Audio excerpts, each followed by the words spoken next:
কাশপুর গ্রামের নিত্যানন্দ চক্রবর্তীর দুই ছেলে, ফটিক চক্রবর্তী আর মাখন চক্রবর্তী। ছোটবেলাতেই তাদের বাবা মারা যায়। স্বভাব আচরণের দিক থেকে দুই ভাই দুই রকমের।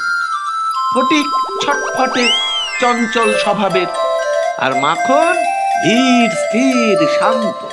একদিন বিকেলে নদীর তীরে আজ আমরা একটা নতুন খেলা খেলবো। কি খেলা? ওই গাছের গুড়িটা গড়িয়ে গড়িয়ে ওই বট গাছটার গোড়া পর্যন্ত নিয়ে যাব। হ্যাঁ হ্যাঁ, চল।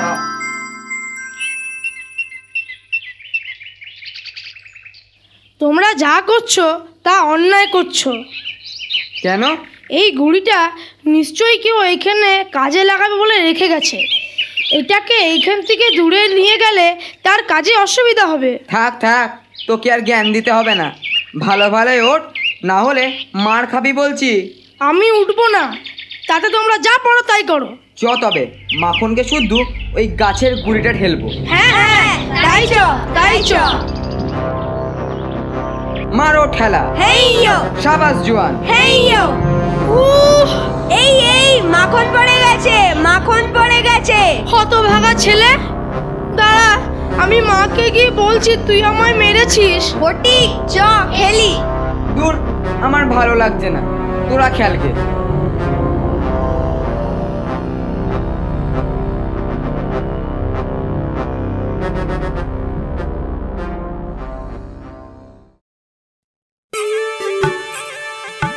খোকা, নিত্যানন্দ চক্রবর্তীদের বাড়িটা কোথায়? জানি না।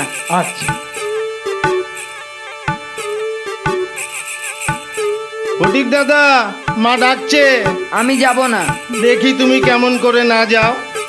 ছাড় ছাড় বলছি, আমাকে ছেড়ে দে বলছি, ভালো হবে না কিন্তু। একেবারে তোমার মায়ের কাছে নিয়ে গিয়ে ছাড়বো।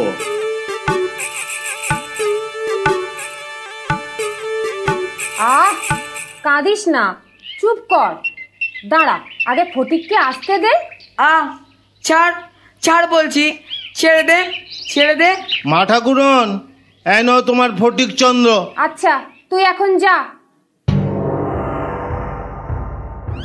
হ্যাঁ রে ফটিক, তুই আবার মাখনকে মেরেছিস? না মা, মারিনি। ফের মিথ্যে কথা বলছিস? না মা, সত্যি বলছি, আমি মাখনকে মারিনি।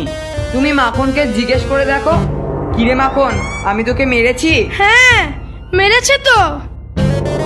হতভাগা, ফের মিথ্যে কথা বলছিস। ফটিক,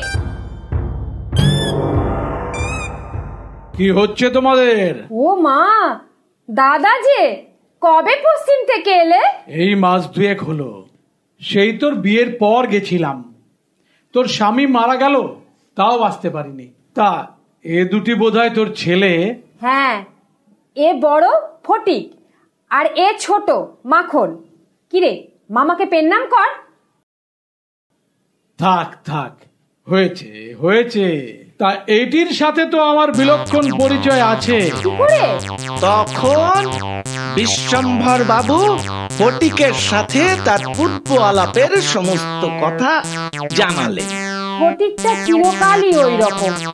তুমি কিছু মনে করো না দাদা।